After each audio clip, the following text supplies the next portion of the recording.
আসসালামু আলাইকুম everyone, welcome back to our channel recipe by Snehaj mom. So viewers, আজ আমি আপনাদের সাথে চাপা শুটকি ভর্তা রেসিপিটি শেয়ার করব। আর এই ভর্তাটা যে কতটা মজার সেটা আমি আপনাদের বলে বোঝাতে পারবো না। এর স্বাদ বুঝতে হলে আপনাদের অবশ্যই বাসায় ট্রাই করতে হবে। আচ্ছা, তো এবার আমি এখানে প্রায় 6 থেকে 7টার মতো চাপা শুটকি নিয়েছি। আর এটাকে আমি প্রায় 5 মিনিটের মতো গরম পানিতে ভিজিয়ে রেখে ভালো মতো ওয়াশ করে নিয়েছি। আচ্ছা, তো এবার আমি এখানে প্রায় 1 কাপ পরিমাণ পেঁয়াজ কুচি নিয়েছি। আর পেঁয়াজটা আমি একটু মোটা স্লাইস করে কেটে নিয়েছি। তো এবার এইখানে নিয়েছি প্রায় হাফ কাপ পরিমাণ রসুন কুচি। এই শুটকি ভর্তাটায় পেঁয়াজ এবং রসুনের পরিমাণটা একটু বেশি দিতে হয়। তো এবার এইখানে আমি নিয়েছি প্রায় 15 থেকে 20টার মতো কাঁচামরিচ।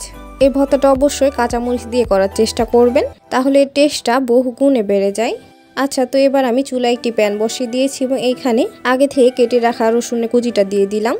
তো এবারে শুকনো প্যানের মধ্যে রসুনের কুচিটা ভালো মতো ভেজে নিতে হবে।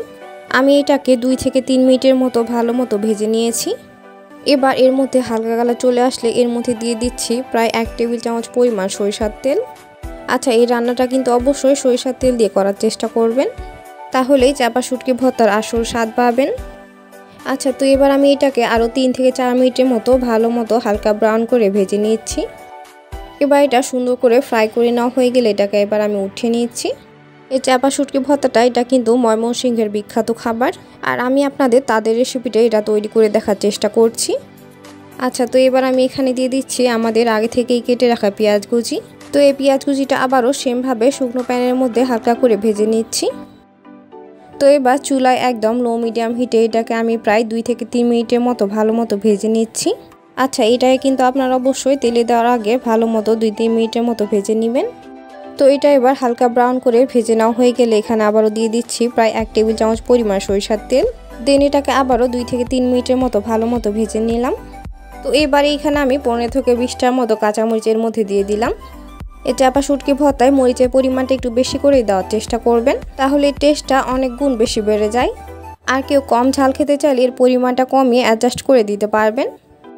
আচ্ছা, তো এবার আমি এটাকে আবারও 4 থেকে 5 মিনিটের মতো ভালো মতো ভেজে নিলাম। দেন এইটাকে এবার ভালো মতো ভেজে নেওয়া হয়ে গেলে এগুলোকে এবার আমি উঠিয়ে নিচ্ছি। তো এবার সেম প্যানের মধ্যে এখানে আমি আবারও দিয়ে দিচ্ছি প্রায় 2 টেবিল চামচ পরিমাণ সরিষার তেল। তো তেলটা এবার হালকা গরম হয়ে আসলে এইখানে এবার আমি ওয়াশ করে রাখা চাপা শুটকিগুলো এর মধ্যে দিয়ে দিচ্ছি। আর এই শুটকিগুলোর মাথা আমি একদম কিন্তু কেটে দিয়েছি, কারণ মাথার অংশটা রাখলে শুটকির ভর্তাটা অনেকটা তেতো টাইপের হয়ে যায়। তাই এর পেট সহ মাথাটা আমি পুরোটাই কেটে দিয়েছি। তো এবার এগুলোকে উল্টে পাল্টিয়ে ভালো মতো তেলের মধ্যে ভেজে নিচ্ছি। আচ্ছা, আপনারা এখানে একটু ভালো দেখে শুটকিটা নেওয়ার চেষ্টা করবেন, তাহলে এই ভর্তাটা খেয়ে বেশি মজা পাবেন। তো এবার আমি শুটকিগুলো চামচের সাহায্যে হালকা করে ভেঙে দিলাম, এতে করে শুটকিটা সুন্দরভাবে ফ্রাই হবে। তো এবার এই শুটকিটা ভালো মতো ভেজে নেওয়া হয়ে গেলে এখানে এবার আমি আগে থেকে ভেজে রাখা পেঁয়াজ, কাঁচামরিচ এবং রসুনের কুচিটা এর মধ্যে দিয়ে দিলাম। তো এগুলোকে এবার আমি আবারও 2 থেকে 3 মিনিটের মতো ভালো মতো ভেজে নিব, যেন সবগুলো উপকরণ একদম সুন্দরভাবে ফ্রাই হয়ে যায়। তো এবার চুলায় একদম লো মিডিয়াম হিটে রেখে এই সবগুলো উপকরণ একদম সুন্দরভাবে ভেজে নিতে হবে। সো ভিউয়ার্স, আপনারা যারা এতক্ষণ পর্যন্ত আমার ভিডিওটি দেখছেন অথচ আমার চ্যানেলটি সাবস্ক্রাইব করেননি, তারা অবশ্যই চ্যানেলটি সাবস্ক্রাইব করে দিবেন এবং পাশে থাকা বেল আইকনে ক্লিক করে দিবেন আমার পরবর্তী ভিডিওর নোটিফিকেশান সবার আগে পেতে। আচ্ছা, তো এবার এবার আমার একদম সুন্দরভাবে ভেজে নেওয়া হয়ে গেছে। তো এবার এগুলোকে চুলা থেকে নামিয়ে হালকা ঠান্ডা করে শিলপাটায় হালকা করে বেটে নিতে পারেন। আর কারো হাতের কাছে শিলপাটা অ্যাভেলেবল না থাকলে আমার মতো ব্লেন্ডারে মাত্র 30 সেকেন্ডের মতো ব্লেন্ড করে নিতে পারেন।